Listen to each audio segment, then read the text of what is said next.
Termasuk niki wonten dawuh wa kullan naqussu alaika min anba'ir rusul ma nusabbitu bihi fuadaka wa ja'aka fi hadhil haq wa mau'izatun wa dzikra lil mu'minin. Nah, masing-masing para nabi, para utusan itu saya ceritakan kepada kamu wahai Muhammad, itu karena agar bisa menguatkan hati kamu. Terus juga biar ini menjadi nasihat, biar menjadi peringatan untuk orang-orang mukmin dari umatmu. Nah, ada terus nih, wa minha annal muslimina kana yahsul lahumul idza min aidil kufar aw anna qauman kanu yaslamuna aw annal kufaru kana al maqsudu tanbihuhum fakana Allahu yunzilu fi kulli mawdi'in min hadhil qasas ma yunasibuhum. Nah, di antaranya hikmah itu adalah bahwa orang-orang Islam itu sedang tersakiti, disakiti oleh orang-orang kafir. Sehingga maka diceritakan para nabi-nabi atau utusan atau kaumnya nabi-nabi terdahulu itu. Sehingga biar ini menguatkan hati umatipun Kanjeng Nabi. Atau bahkan di situ adalah kaum muslimin yang kemudian pasrah atau selamat, ya kemudian selamat. Maka diceritakan kaum terdahulu yang juga seperti itu. Atau di situ cerita itu tujuannya adalah untuk mengingatkan orang-orang kafir. Jadi intinya cerita-cerita itu semuanya disampaikan oleh Allah sesuai dengan keadaan. Kenapa kok ngoten? Li anna halas salaf takunu ibratan lil khalaf. Karena perilaku orang-orang terdahulu ini akan menjadi contoh untuk orang-orang yang hidup di belakangnya. Sehingga dia bisa mencontoh orang-orang terdahulu niku. Terus wonten kitab Al-Ibtal li nadhariyatil khalti baina dinil Islam wa ghairihi minal adyan. Wa bihadza tudrakul hikam al-'azimah mimma qassahu Allah ta'ala 'alaina fil Qur'anil 'azim min qasasil anbiya'i wa akhbarihim ma'a umamihim li akhdhil ibrati wat tafakkuri wa tasbiti afidatil anbiya wa isbatin nubuwwah war risalah wa ja'liha mau'izatan wa dzikra lil mu'minin wa akhbaral umamil mukadzibati li rusulihim wa ma sarat ilaihi aqibatuhum. Nah, dari cerita-cerita yang disebutkan dalam Al-Quran itu akan ditemukan beberapa hikmah yang besar, yaitu cerita-cerita yang oleh Allah diceritakan kepada kita di dalam Al-Quran itu. Apa saja? Yaitu agar dijadikan sebagai perenungan, dijadikan bahan pemikiran kita untuk menguatkan hati kita, menguatkan hati para nabi juga para utusan, dan juga untuk mempertegas tentang kenabian seorang nabi atau tentang terutusnya seorang utusan. Dan juga cerita-cerita itu dijadikan sebagai nasihat, sebagai peringatan bagi kandidat tiang-tiang mukmin. Dan juga diceritakan tentang kaum-kaum yang terdahulu sing akhirnya ora percaya karo utusane. Terus akibatnya kaya apa? Akhirnya dihancurkan oleh Allah. Nah, itu biar menjadi contoh untuk umat-umat di belakang hari. Terus wonten kitab Al-Jami' li Ahkamil Qur'an niku wonten keterangan ngeten. Qauluhu ta'ala walaqad arsalna Nuhan ila qaumihi dzakara subhanahu qasasal anbiya'i alaihimus salatu wassalam lin nabiyyi sallallahu alaihi wasallam tanbihan lahu ala mulazamati sabri ala adzal kufar ila ayyakfiyahullahu amrohu. Ini salah satu dalam ayat ini, dalam penafsiran ayat walaqad arsalna Nuhan ila qaumihi. Mriki Gusti Allah menyebutkan tentang cerita-cerita para nabi. Itu disampaikan datang Rasulullah. Kenapa? Untuk mengingatkan kepada Rasulullah agar tetap terus bersabar menghadapi gangguan-gangguan orang kafir sampai akan dihentikan oleh Allah. Nah, berarti ini ngono itu termasuk tujuh hikmah untuk menguatkan keteguhan hatine Kanjeng Nabi itu. Terus malih Al-Jami' li Ahkamil Qur'an niku sak teruse niku sedaya beberapa keterangan terkait tentang hikmah-hikmah daripada cerita-cerita umat-umat terdahulu, cerita utusan-utusan terdahulu yang disebutkan di dalam Al-Qur'an.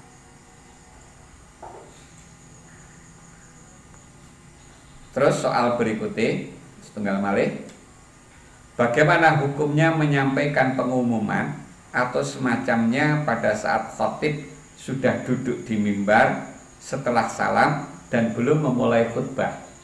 Dadi ngeten. Wis murakine wis munggahne, imame munggah.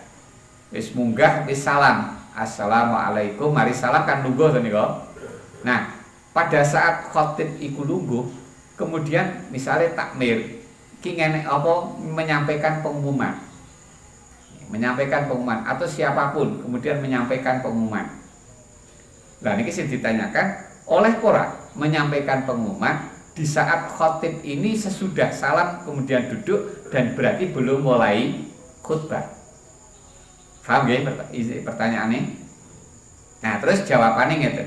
Hukumnya mubah. Mubah. Ya ora dianjurne, ya ora dilarang. Sedangkan jika khatib sudah memulai khutbahnya, maka hukumnya adalah makruh tanzih.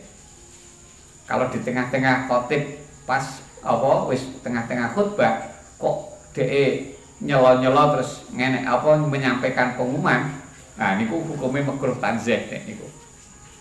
Nah niku makruh tanzih. Tapi kalau khatib belum memulai khutbahnya niki mboten napa-napa, mubah.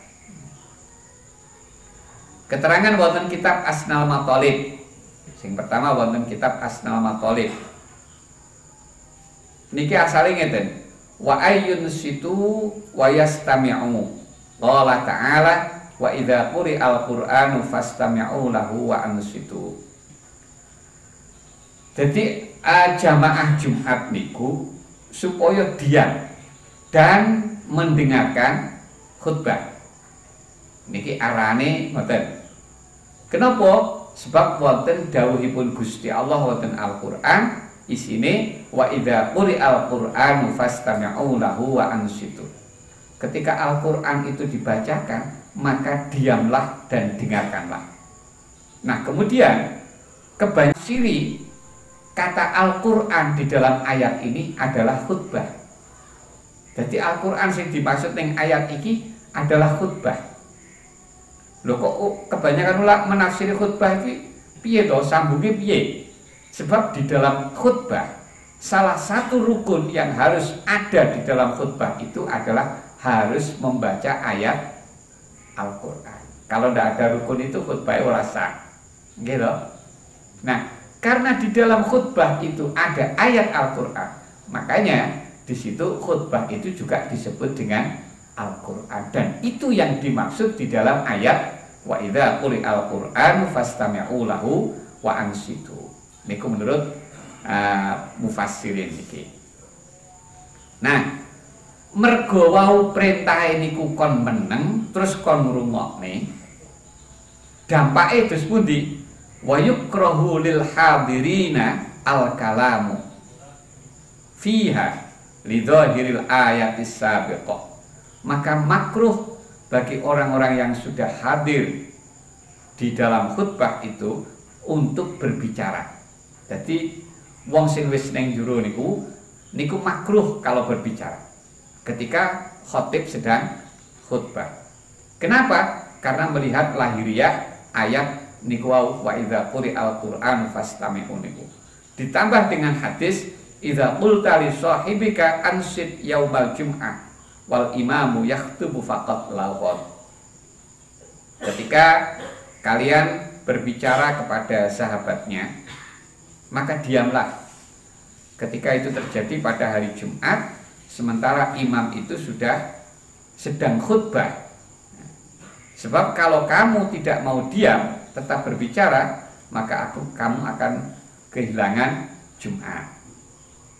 Niku artinya ngoten.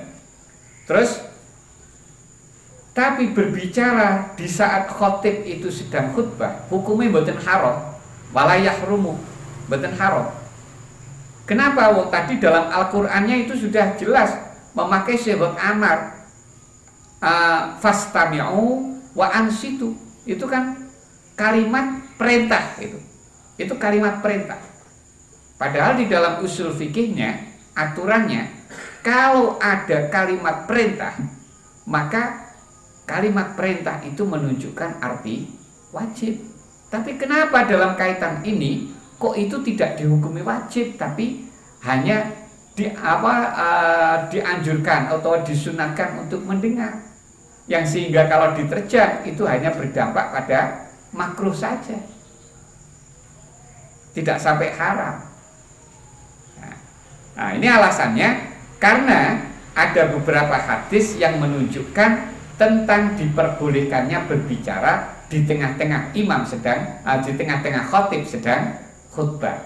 Salah satunya adalah hadisnya Imam Bukhari Muslim dalam kitab Sahihnya dari Anas, bainaman Nabiyyu sallallahu alaihi wasallam yaktubu yaumal jum'ah qama a'rabiyyun faqala ya Rasulullah halakal mal wa ja'al 'iyal fad'allaha lana farafa ayataihi wada'a. Teng hadis ini diceritakan suatu ketika Rasulullah ini sedang khutbah. Berarti Rasulullah di tengah-tengah khutbah. Khutbah di hari Jumat. Tiba-tiba ada orang A'rabi datang. Wong A'rabi ini cara bahasanya awake dhewe wong desa. Wong utun wong desa, dadi wong ra pahpoh cara gampangane ngono. Ngerti? Enek bahasa pahpoh mriki. Enten nggih. Gampangane ngoten niku. Niki A'rabi tapi niki sahabat, makanya sak bodoh-bodoh sahabat tetap membawa ilmu kepada kita. Ora kaya bodone awake dhewe. Dadi kerusakane wong akeh. Dadi wong A'rabi niku terus pas di tengah-tengah Kanjeng Nabi khutbah niku teko. Langsung matur nih Kanjeng Nabi. Kanjeng Nabi niki lho bondo-bondo niku pun padha rusak kabeh, tanduran sami rusak. Kabeh sami keluwen. Mbok nggih jenengan ndonga ten Gusti Allah kangge kita sedaya niki. Nah, mendengar ucapan orang Arab ini, kemudian Rasulullah mengangkat kedua tangannya terus berdoa. Nah, dalam hadis ini tampak sekali Rasulullah tidak ingkar dengan kejadian orang Arabi yang tiba-tiba menyela khutbah Kanjeng Nabi dengan pembicaraannya itu. Gak diingkari kalau Kanjeng Nabi. Itu berarti membuktikan mergo Kanjeng Nabi ora ingkar berarti oleh. Terus hadis yang lain lagi, hadis sahih, hadis Imam Baihaqi saking riwayat Anas. Ngeten. Ketika Kanjeng Nabi khutbah pada hari Jumat, niki enten tiang dugi. Niki lagi-lagi ya wong Arabi niki sing teko niki. Wong Arabi niki pas Kanjeng Nabi khutbah niku ning ngajenge Kanjeng Nabi niki langsung tanglet. Kanjeng Nabi dinten kiamat niku kapan to? Langsung tanglet ngoten. Akhire wong-wong sekitar niku padha padha maringi isyarah. Enek sing ngedepi, enek sing awe-awe ngene, karepe niku kon meneng. Mergo Kanjeng Nabi lagi khutbah. Tapi wong iki pancen ya wong desa, wong utun. Ora peduli, wis koyo ora ngerti nek diisyarahi niku. Panggah malah dibaleni takon neh. Panggah takon, kapan Kanjeng Nabi dinten kiamat niku? Dibaleni untuk kedua kalinya. Sampai akhirnya diulangi lagi 3 kali. Nah, pada saat diulangi 3 kali niki, lajeng Kanjeng Nabi jawabnya kanthi pertanyaan. Loh, awakmu kok takon dina kiamat ki persiapanmu apa? Persiapanmu apa? Yang Arabi niku terus jawab, persiapan kula adalah karena kecintaan kula dhateng Gusti Allah lan kecintaan kula kalian utusanipun Gusti Allah. Nggih menika panjenengan. Wis Kanjeng Nabi jawabane ngeten malih. Oh nek ngono awak musuk bakal kumpul karo sapa sing mbok senengi. Mergo senenge karo Kanjeng Nabi berarti bakal kumpul karo Kanjeng Nabi. Ya, ini makanya jawaban pertanyaan itu tidak dijawab langsung oleh Kanjeng Nabi, tapi maksud dari pertanyaan itu kan nasib tuh yang ditanyakan. Nasibnya kok terus piye nek wis teko dina kiamat. Yang terpenting kan itu. Makanya dijawab oleh Kanjeng Nabi langsung diarah pada tujuan ini kok. Malah ditakoni, awakmu wis siap-siap opo? Nah, mergo persiapane wis cinta karo Kanjeng Nabi, kali Kanjeng Nabi didhawuhi nek ngono awakmu sok ya bakal kumpul karo wong sing mbok senengi. Dalam hadis niki lagi-lagi menunjukkan bahwa di tengah-tengah khutbah ada orang yang berbicara, tetapi Rasulullah tidak ingkar. Nah, inilah hadis-hadis ini yang kemudian oleh para ulama dijadikan sebagai pedoman, sebagai bukti bahwa ayat perintah dalam ayat tadi itu bukan menunjukkan arti wajib. Seandainya itu menunjukkan arti wajib, tentu Rasulullah dalam hadis ini terjadi ingkar, tapi nyatanya kok tidak ingkar. Berarti kalau begitu perintahnya di sana adalah perintah sunnah, bukan wajib.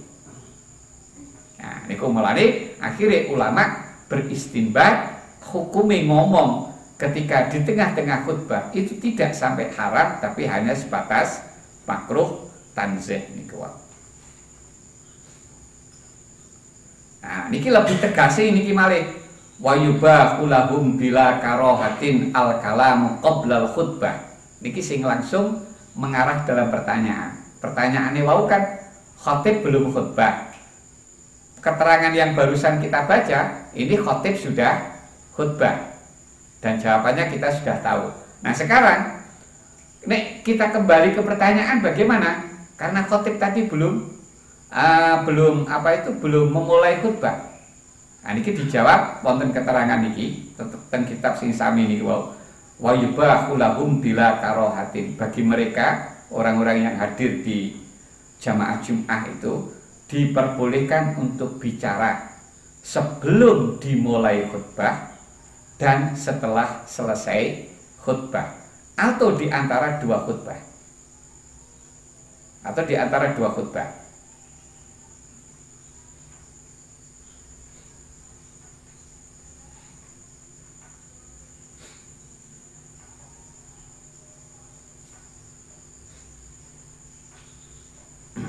Oh, niki keterangan sing pertama wonten Hasyatul Bujairami niku wonten niku sing kula garis niku wasarraha al-qadhi Abu Thayyib bi karahatihi wa ulima min sinnil insat fihima adamu hurmatil kalami fihima. Kita ketahui dari sunnatnya untuk diam di dalam dua khutbah itu bisa kita ketahui berarti tidak haram untuk berbicara di dalam dua khutbah itu. Tapi keterangan ini masih berhubungan dengan pembicaraan yang terjadi di tengah-tengah terjadi khutbah. Padahal pertanyaannya bau itu belum dimulai khutbah.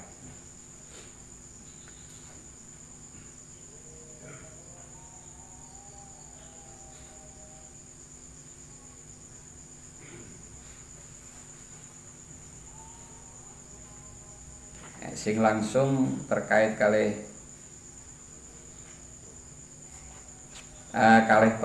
persoalan niku niki.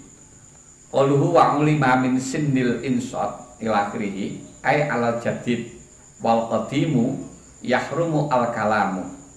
Tadi hukum makruh itu makruh berbicara di tengah-tengah khatib sedang khutbah itu adalah qaul jadid. Kalau qaul qadim, pendapat dari qaul qadim, pendapat Imam Syafi'i dalam qaul qadim, hukum berbicara di tengah-tengah khutbah itu haram. Berarti ini ada khilaf pendapat antara qaul jadid dengan qaul qadim. Jadi kedua-duanya qaule Imam Syafi'i semua. Nah, tapi yang kuat tentu qaul jadid. Kecuali kalau qaul qadim ini ada ulama yang mentarjih. Kita mriki mboten enten keterangan nih qaul qadim ditarjih niki. Makanya tetap kuat tetap kuat qaul jadid niku berarti sing hukume makruh niku. Nah, tentang wau makruh atau haram, kalau qaul jadid makruh, kalau qaul qadim haram, berbicara di tengah-tengah khutbah itu kalau tidak ada udzur. Nek ada udzur, mengko mboten haram, mboten makruh lagi. Bahkan bisa wajib. Contohnya begini, ada orang pas di tengah-tengah khutbah, ini tiba-tiba ada wonten kala jengking niku ngremet. Wonten kala jengking ngremet nanggone sandingi wong sing lagi lungguh ngrungokne khutbah. Kita roh iki nek dijarne kita khawatir iki kok akhirnya mlebu ning sarunge iso dadi bahaya. Wah, akhirnya mergo kita rada adoh, rada kita bengok, awas hati-hati kala jengking, sampeyan ngadeg gampang ngalih. Nah, iki kan berarti ngomong di tengah-tengah khutbah tapi karena ada uzur. Lah iki nek ngene iki ya ora makruh nggih mboten haram. Bahkan kalau memang itu satu-satunya jalan untuk menyelamatkan orang itu, akhirnya ngomong menika malah wajib. Nek menengae malah dosa. Malih ngoten Mas ya. Terus qauluhu adamu hurmatil kalam ai khilafan lil a'immatis salasa haitsu qalu bi hurmatihi. Tadi yang mengatakan hukum makruh dan tidak sampai haram adalah pendapat mazhab Syafi'i. Kalau mendapat pendapat a'immatus salasa selain mazhab Syafi'i itu hukumnya haram berbicara di tengah-tengah khutbah. Nah, tentang hukum makruh tadi itu kalau khatib sudah mulai khutbah. Niki terus wa mahalluha idza syara al-khatibu fil khutbah. Letak kemakruhan berbicara pada saat khutbah itu kalau khatib sudah memulai khutbah. Faqablaha la yahrumu. Kalau sebelum khutbah maka tidak makruh, tidak haram. Walaupun toh khatib sudah duduk di atas mimbar. Nah, padahal pertanyaan tadi kan ngoten, khatib pun salam, assalamualaikum mari ngono lungguh. Lah walaupun khatib iku wis lungguh, niki wau nek ngomong niki ora makruh, ora haram nggih mboten makruh. Oleh berarti. Nah, niki persis kalian jawaban soal niku. Nah, permasalahan niki beda kalian salat sunat. Nek enek wong wis ning jero masjid, terus khatib wis salam, mari ngono lungguh ning mimbar, tapi durung mulai khutbah. Niki wong niki gak oleh ngadeg terus sholat sunat niki mboten oleh. Makruh tahrim niku. Walaupun toh khatib dereng mulai khutbah, niki bedane teng mriki. Tapi nek masalah ngomong niku wau ngoten niku wae. Nek khatib durung mulai khutbah tapi jek lungguh ning mimbar tok niki gak apa-apa ngomong. Nah, berarti pengumuman wau mergo khatib iku pas lungguh durung memulai khutbah berarti ra apa-apa, mubah. Saged dipaham nggih? Pun. Lho, kelewat 5 menit. Kalau buka pertanyaan kalih napa 3 monggo. Setunggal. Ayo maklum udan-udan. Nggih.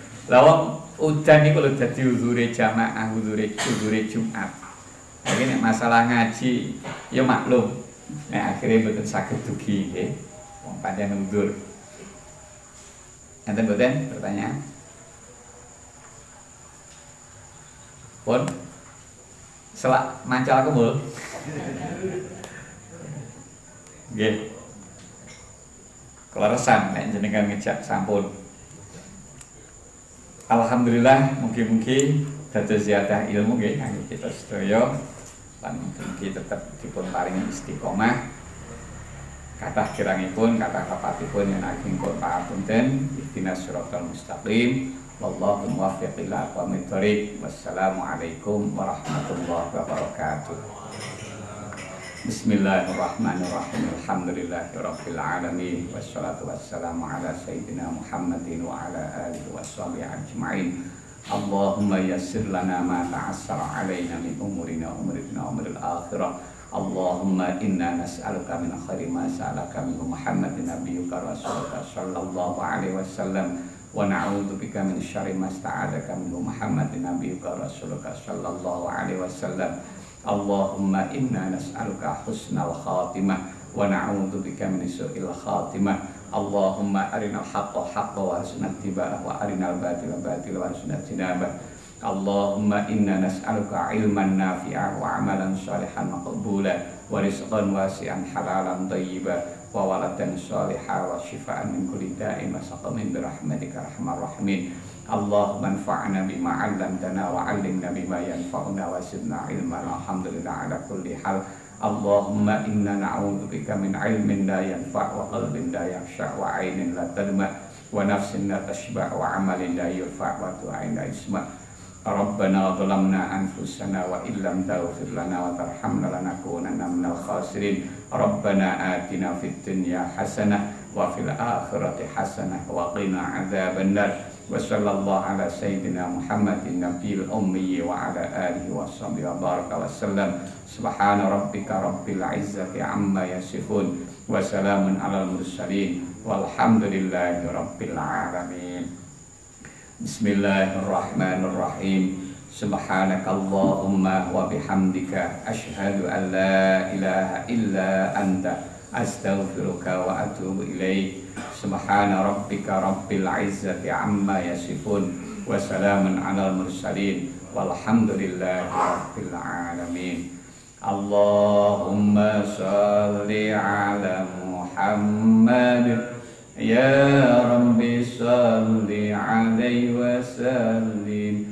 Allahumma shalli ala Muhammad ya Rabbi salli alaihi wa sallim.